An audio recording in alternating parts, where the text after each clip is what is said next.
Good morning. Good morning. Oh, I got to sit down. How you all doing this morning?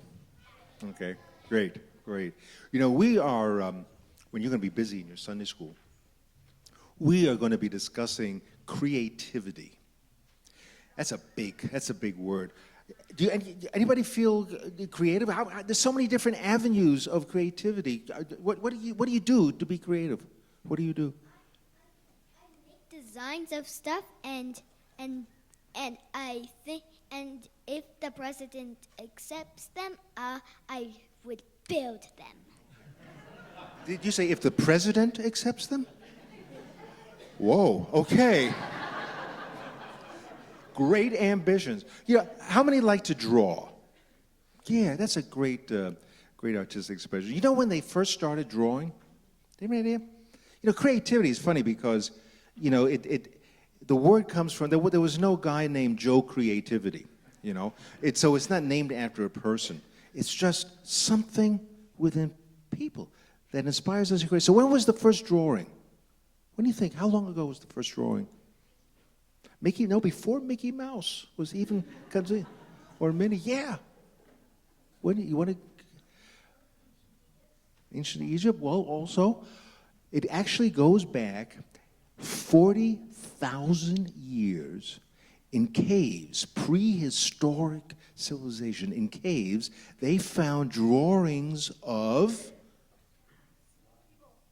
no people. That was what's so fascinating. No people, of animals. Beasts, bison, deer. And you know, all the famous archaeologists around the world got together and they said, now why did they draw these animals, beautiful colors, 40,000 years ago? And why do you think they did it? Well, I just want to say who did it.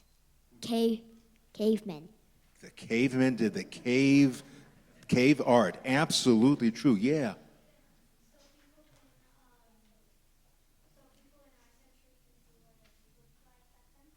You know, that's a great guess. The answer is, when all the archaeologists got together, why did they paint these? You know what the answer was?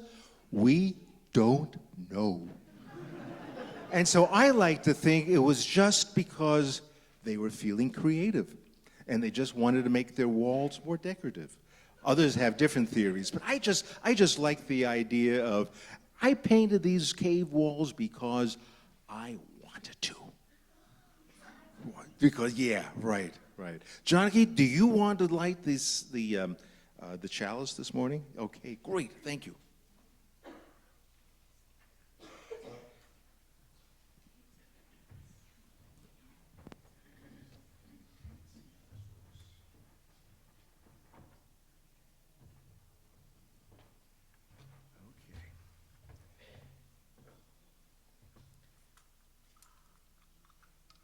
This is our Episcopalian gadget that we borrowed from up the road.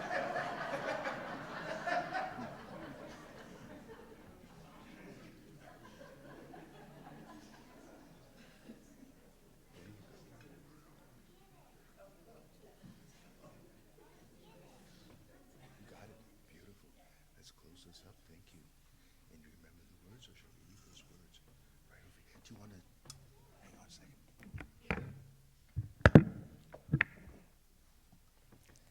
Symbol of light, symbol of knowledge, symbol of warmth, symbol of freedom. We light this chalice as a symbol of our faith. Here we gather to celebrate hope and the infinite possibilities of love. Great. Jackie, thank you so very much.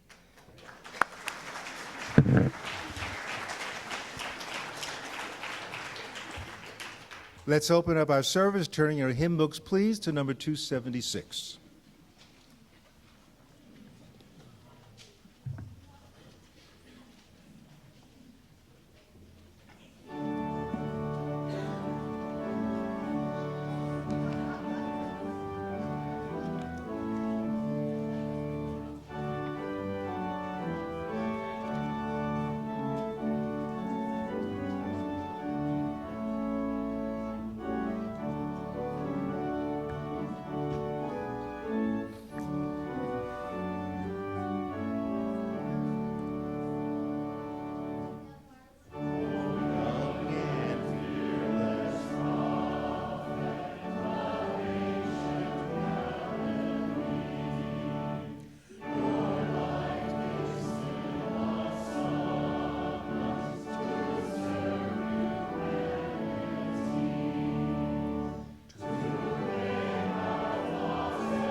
Good morning.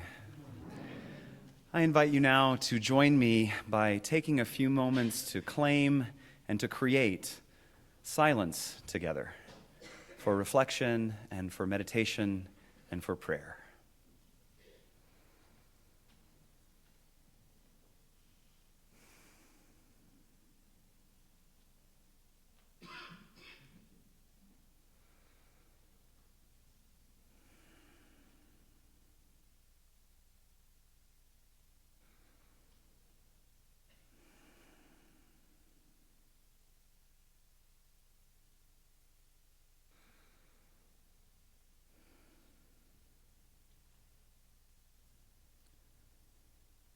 Most holy, beloved Spirit of life, as our bodies settle, though our minds race, and as our pulses and breaths continue on steadily, we seek in these moments to be reclaimed and to reclaim larger truth to which we belong and which calls us into our daily lives. Help us to give thanks first for our life again today. No matter our form or how we are functioning, our mood, that we are awake is a miracle. And so let us begin with that. And then let us give thanks too for our struggles in living, even struggles for justice or survival, for privacy or security, for police and for peace, for safety and for public trust, for the commonwealth that has been entrusted to us. Let us find ways to be thankful for our struggles for meaning and for truth, and for meaningful and truth-filled living.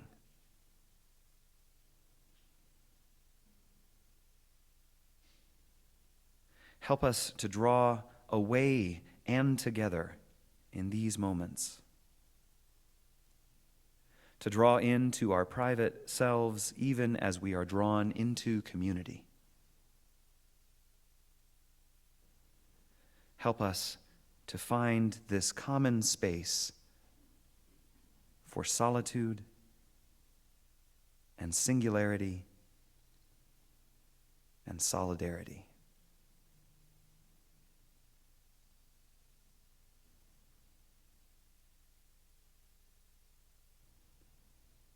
To these imperfect words we add the silent longings of our hearts.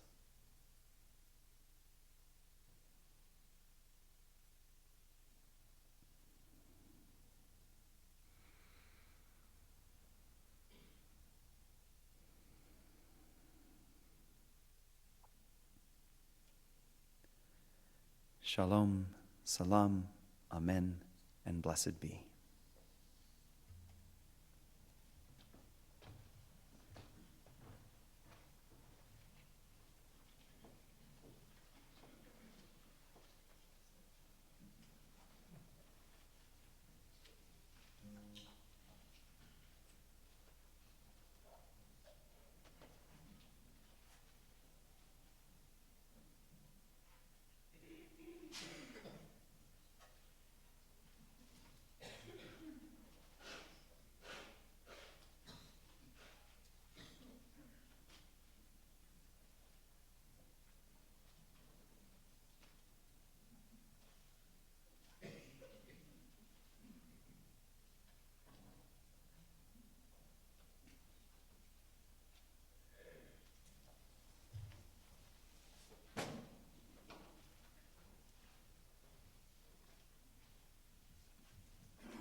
Our reading this morning may be a bit of a deja vu for those of you who were with us this past Sunday. Celebration Sunday this last week up at the Marriott Dance Theater, our pulpit guest, Reverend Rosemary Bray McNatt, shared with us this vignette from the life of Jesus according to the Gospel of Mark. Not knowing, I think, that Tom and I had weeks before chosen that this was going to be a centerpiece for our conversation on creativity. So, those of you who heard this already last week, listen for something you didn't hear the first time. And those of you who weren't here also, and are maybe familiar with this text, I'm going to invite you to listen to this with a different set of ears. For this text is not just about the facts of the case, as it were, not just about what happened, where, when, and with whom, but we can choose to listen to it and encounter it creatively. We can choose to do it using our imaginations, which is to say, imagine yourself there. What do you see, feel, hear, or smell if you are one of the characters on the sidelines of this story? Or, using Lectio Divina, sacred listening or reading, as you hear it, are there words or phrases that really tickle you, that scintillate or shimmer and make you want to linger there? Either way, I invite you to listen creatively to these words from Mark, chapter 1, verses 9 through 12. In those days, Jesus came from Nazareth of Galilee and was baptized by John in the Jordan. And just as he was coming up out of the water, he saw the heavens torn apart and the Spirit descending like a dove on him. And a voice came from heaven, "You are my Son, the Beloved. With you I am well pleased." And the Spirit immediately drove him out into the wilderness. He was in the wilderness 40 days, tempted by Satan, and he was with the wild beasts, and the angels waited on him.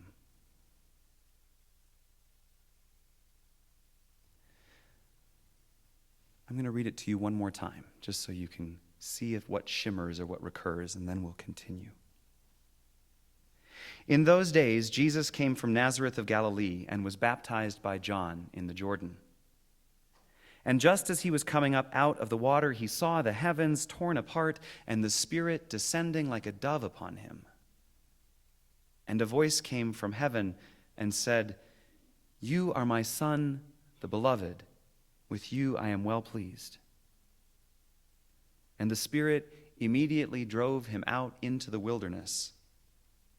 He was in the wilderness 40 days, tempted by Satan. And he was with the wild beasts, and the angels waited on him.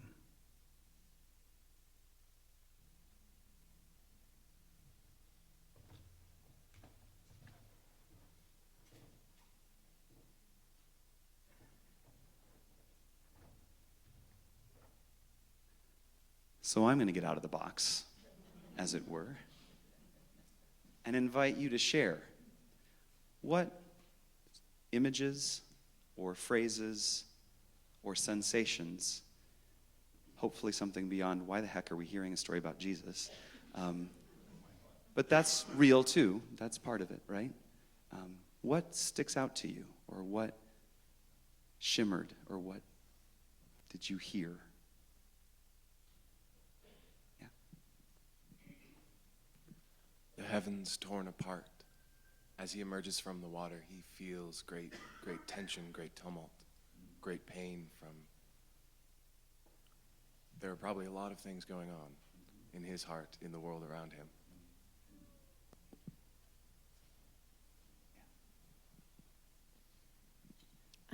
The part about the angels waiting on him. And for me, that sense of being in that place of total surrender to the unknown and being held.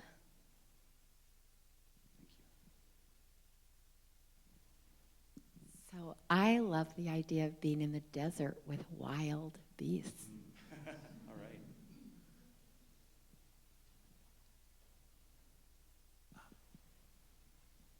preaching to the choir. I was struck with the idea that after this huge and amazing and awesome experience, he found himself driven away out into the desert, wrestling with, his own wild self and whatever else was out there. And I always used to beat up on myself for having horrible things going on inside me after something amazing happened, and maybe that's part of the process. I had a very similar thought to Holly, but the fact that once you receive that kind of spirituality, that kind of awakening in your soul, that you are driven to go someplace with that you're compelled, that there's no, well, I'll do it next week, I've got so much to do. There was just, he had to go out and do that. It's an amazing thing. I was struck by the angels are waiting, because waiting can be providing service, or they're waiting for him to return, and I'm not sure what to do. I was thinking of, it was the start of a preparation, a start of a journey that might have been very different from what he had thought before that time, and maybe gave him it was an epiphany. It gave him some kind of courage to face what was going to happen after that. One more, yeah. What's the easiest way around here? I can't decide if I'm going to be Oprah or Phil Donahue. I kind of don't understand these stories from the Bible. I think that's why I'm not extremely strong Christian. I don't understand in the first place why Jesus had to be baptized, because isn't he already like holy and pure? And so I don't get that. And then out in the desert, I associate temptation with other people and food and sex and being mean to people. And so if you're out in the desert by yourself, what's to tempt you? I don't get it. All right. Thank you. There are no right or wrong answers here, at least according to me. There might be one, but I don't know it. I have always used this text along with the story of the Gautama Buddha awakening as coming-of-age texts. So when working with children and youth that are going through a coming-of-age program, I often will share this story of Jesus and the story of Gautama Buddha going out and encountering suffering and death and illness and poverty. And I'll say, folks, this is what coming of age means. It's figuring out that the world has crap in it, that you have something to contribute to that. You have a job to do. You have some gifts. Or at least you have to find a way to see the world in all of its suffering and its beauty. That's coming of age. That's kind of how I've been sharing this story for years. But for this year, for the first time, these verses, and actually just a very shortened version of them, have become my touchstone for this season of Lent, the 40 days that lead up to Easter. Because I'm kind of in a wilderness-ish type place for me in my own life of like, not only am I in the mountain desert, right? But kind of struggling with what do I do next and where do I go and figuring out about meaning. And so my spiritual director was asking me, well, how do you know about the desert? What do you know about the wilderness? How do you figure that kind of stuff out? What happens there? And I thought of this story. And at first I went to the longer versions in Matthew that has, and then Satan showed up and then he took him to the highest temple and said it could all be yours, or throw yourself down or make these rocks into bread. But that was too much to spend time with every day because I only have that much time, right? So I looked at Mark, and Mark had it so simply, right? Because his time in the desert is actually only 2 short verses. And those verses are, and the Spirit immediately drove him into the wilderness. He was in the wilderness 40 days, tempted by Satan, and he was with the wild beasts, and the angels waited on him. And the word that has stood out to me again and again as I encounter this text daily throughout my Lenten journey is the word and. Because I know how much there's this temptation in me to rush, to fix, to fill, to do. And this word "and" is like, no, it's not done yet. You don't get the whole picture. You don't know. And that's where a more secular or poetic version of this story, I think, can be helpful for some of us. It's written by a Methodist minister. Her name is Martha Postlethwaite. And she serves at a congregation called the Recovery Church in Minneapolis. And she writes it this way: "Do not try to save the whole world or do anything grandiose. Instead, create a clearing in the dense forest of your life and wait there patiently until the song that is your life falls into your own cupped hands and you recognize and greet it. Only then will you know how to give yourself to this world so worthy of rescue."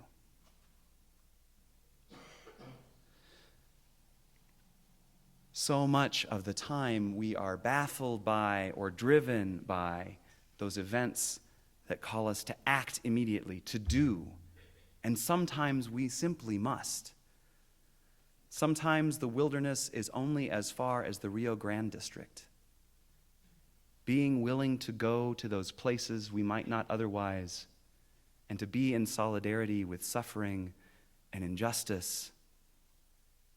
Sometimes the wilderness does call us into community with other folks who struggle for justice, to protests and screams that make our throats raw at the end. But sometimes first, we have to slow down and listen to what is asking us to create it. What are we being called to give birth to? Sometimes the act of creativity is preceded, most importantly, by an act of waiting and listening,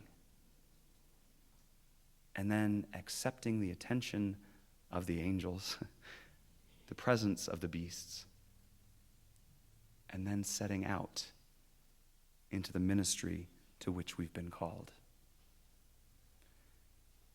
This, I believe, is the purpose of religious community.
Well, it's a joy to welcome all of you to First Unitarian Church this morning. And if you are here for the very first time or are relatively new and would like to learn more about Unitarian Universalism, about each other, about this church, the first Sunday of every month, which is today, Matthew will meet with relatively new people after the service right here by the piano and whisk them away for a very special coffee hour and a special opportunity to get to know one another a little bit better. So right after the service, please meet Matthew here. Also, I'm a little confused. Alan Coombs, hate to pick on you. Is it today that you'll be doing your history lecture? All right. Professor Coombs, at 12:30, after church, at 12:30, please be here. And this is all in keeping with our 125th anniversary. And really fortunate to have Alan educate us a little further about Unitarian Universalism. Thanks so very, very much. Two more quick things. One, next Sunday, it is really a privilege for us to welcome, and I'll be here hosting the service, a very, very famous eco-theologian, Michael Dowd. He'll be with us next Sunday. His book, which has really just hit the top of the charts, called Thank God for Evolution.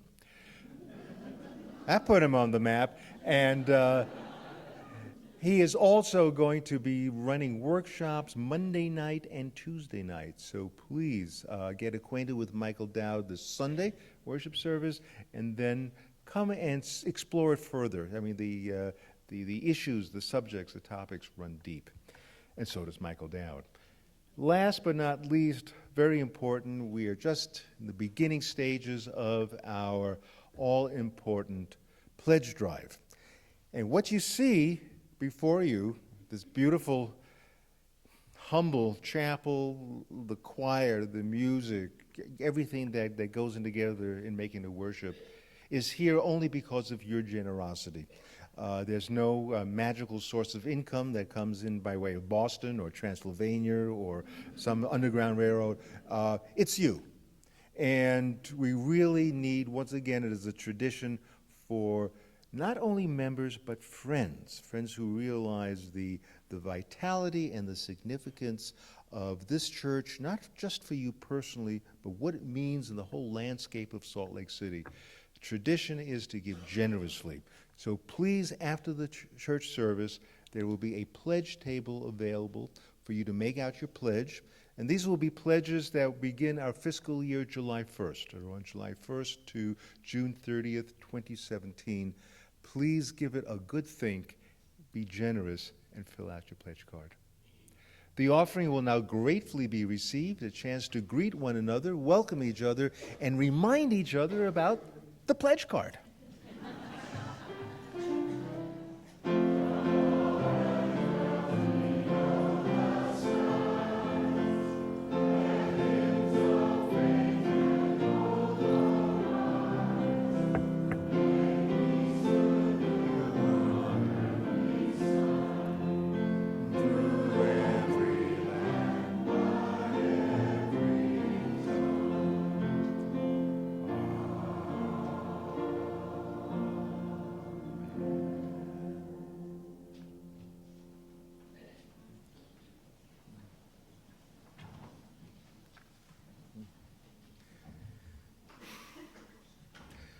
I am in awe of creative people.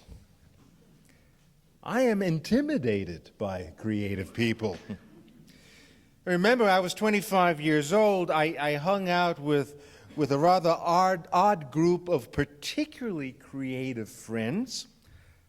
One guy had already published in the New Yorker. Another fellow had published his music widely and was performing from coast to coast in Canada. Why Canada, I don't know, but they loved him and he gravitated there. Another wrote the entire score for The Eighth Deadly Sin, a musical that opened in Chicago. I spent my evenings, when not in the company of my creative friends, I spent my evenings reading Paul Tillich and other theologians, trying to memorize their theorems so that I could pass these stupid exams about God and sin and the great ground of being, I did not feel especially creative. There was a time when I thought my ego would be helped if I detached myself from these creative geniuses, but somehow I just couldn't tear myself away. Rollo May wrote a book about creativity when I was in my late 20s. It helped me lift my spirit out of this funk with a simple reminder there's a difference between creativity and talent. Important distinction. This bit of insight helped me stop berating myself for thinking that I lacked creativity. Instead, what I was sorely lacking was talent. Which I guess I could learn to live with. When the playwright George Bernard Shaw attended a concert given by Joshua Heifetz, he wrote the following letter when he got home. My dear Mr. Heifetz, my wife and I were overwhelmed by your concert. If you continue to play with such beauty, you will certainly die young. No one can play with such perfection without provoking the jealousy of the gods. I earnestly implore you to play something badly every night before going to bed. Now, I never had reason to make the gods jealous, which was my silver lining. But I began to realize, slowly, that talent and creativity really were two separate entities. Talent is limited to a few people, like Heifetz. Creativity is more widespread than most of us perhaps realize. We forget, it seems, that creativity sprung into being at the very beginning, the story of creation itself. Life is all about creating, regardless of talent. God creates human beings who in turn must create their own lives, make their lives meaningful, find value, beauty, harmony. You know, in the grand scheme of things, it is our ability to create that makes us human. That is fundamentally our humanity which distinguishes us from other animals. Well, other animals are busy, but you know what they do? They construct. They build nests. They build dams. They build hills. They dig holes. But whatever they do is locked into their instinctual programming. Humans create. What a gift from the gods. A divine attribute that really separates us from other species. And our creativity is not restricted to the talent of writing stories and songs, painting pictures, forming sculptures, or for that matter, building rockets, researching medicine, figuring out the theory of relativity, which recently indicated that Einstein was perhaps more talented than many had previously thought. We are blessed with the ability to, just imagine this as a project, to form our own lives, giving shape and meaning to the lives that we create. Now, whether or not we have talent for music like Heifetz or talent for comedy like John Oliver, we create in our lives. And this is called life art. And I'm not making that term up. There is a thing called life art. Life as art holds a specific place in the realm of all that is considered creativity. Life art. How do we think of our lives? And how does this creativity inform our ways of being and living on this earth? As invigorating as this may sound, the downside is that we don't always take advantage of living our lives creatively. One of the major blocks to experiencing creativity is when we just stop all creativity by falling back on daily routines which never challenge us, but they offer a kind of safe living. And in this safe living, we employ terms such as stuck in a box. Man, I'm in a rut, stuck in a box. Can't move beyond it, can't think beyond it, can't imagine our lives outside of this confining box. It's like being chained to repeated patterns. Stuck. Can't move beyond familiar moorings. Now, my observation, routine and creativity are antithetical. The opposite of creative is not non-creative. There's really no such thing. As human beings, we are endowed with creativity. So the opposite of creativity is routine, sameness. And so creativity is taking a fresh look at life, playing with it, stretching it, twisting it, imagining, risking to get out of that box. Now, I grant you, it is not as easy as it sounds. Now, my interpretation of the piece of Scripture, which Matthew read this morning, reinforces the old story. Creation. God creates a son, and now the son must create his life. Like all of us. The task of taking a fresh look at our life,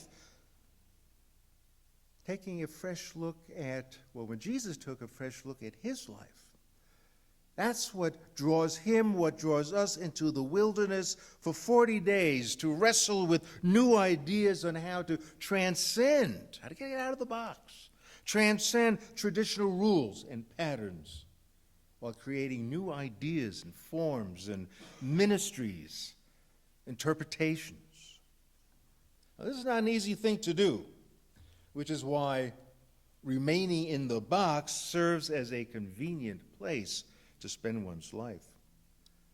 Yeah, it's not very creative, but it is safe.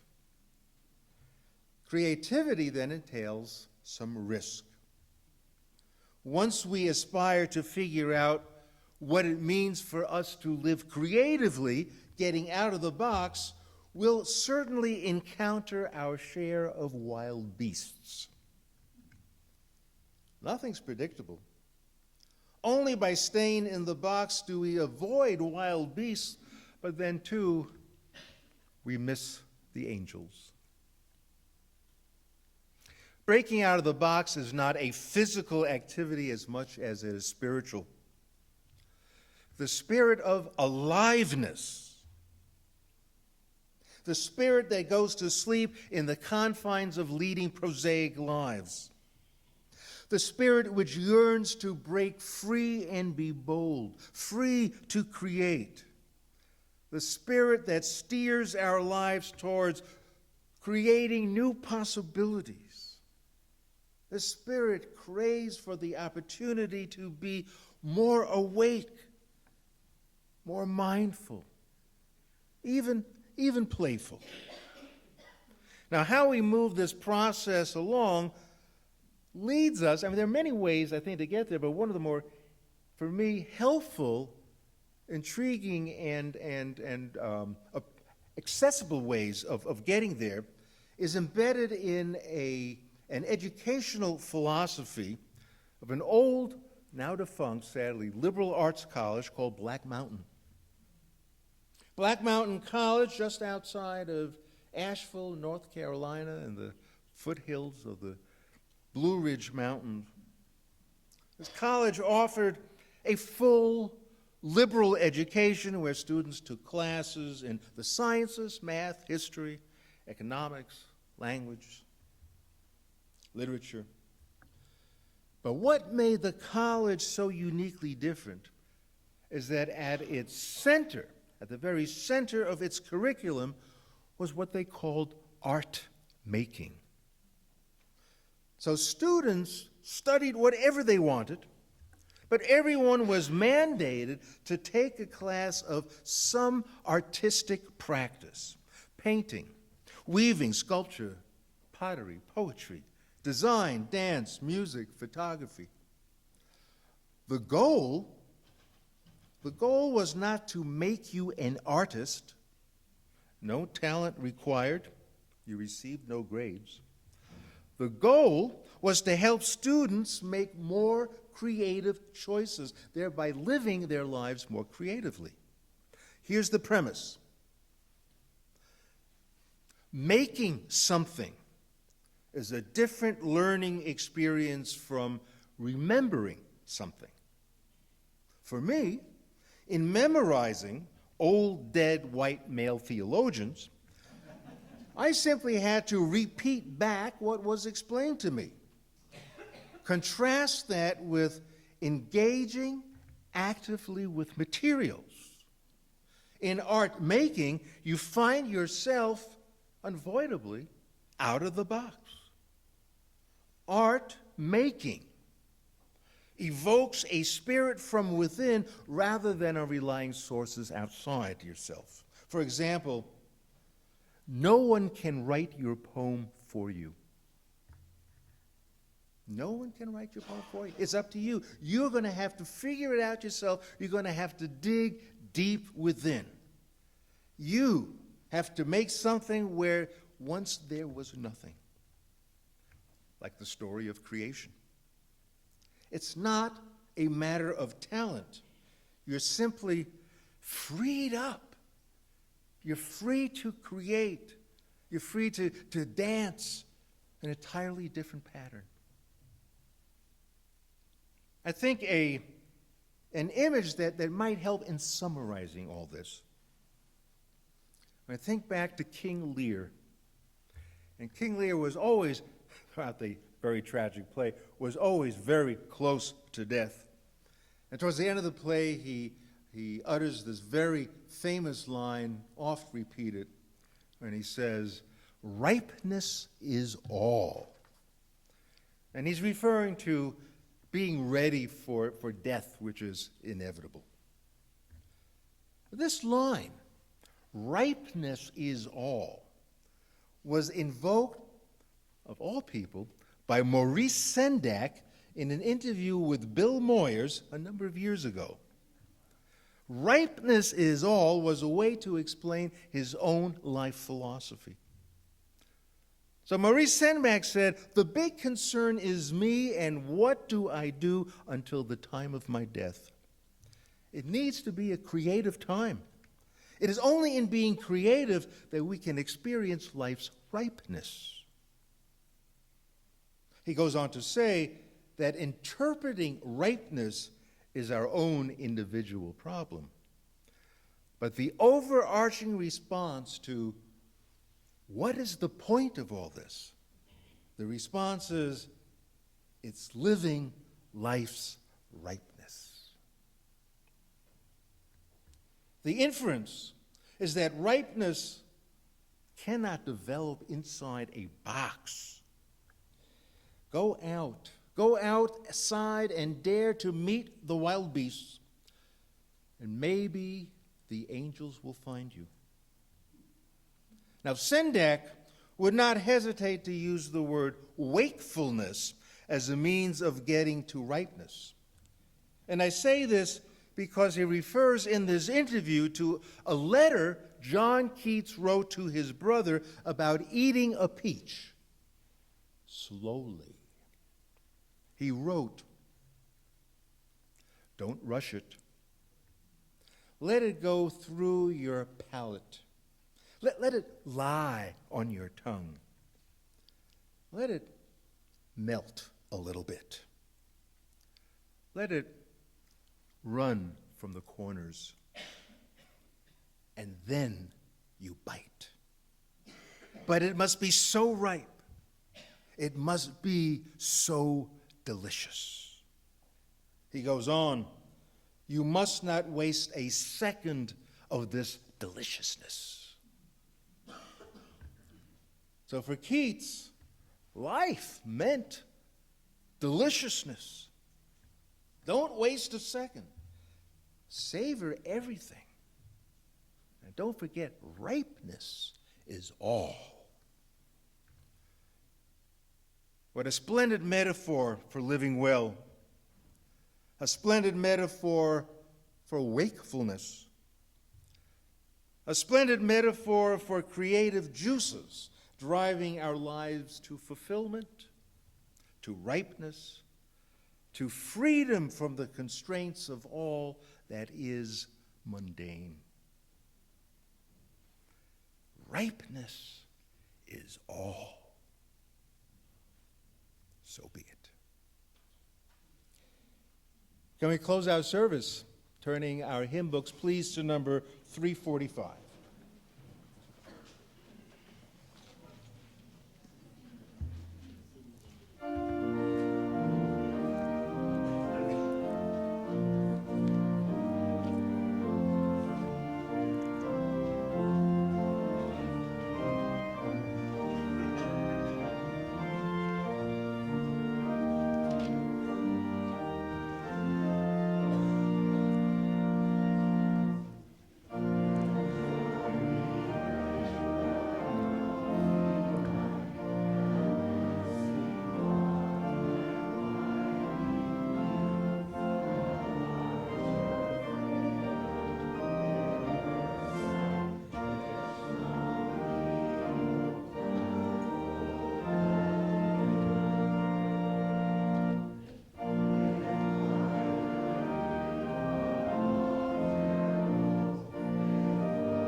Friends, may life bless us and keep us. May the light of life shine upon us and out from within us, and be gracious unto us and grant us peace. For this is the day, this is the one wild and precious life that we are given. So let each one of us find some way to rejoice in it and to be glad. Go in peace and make peace. Amen.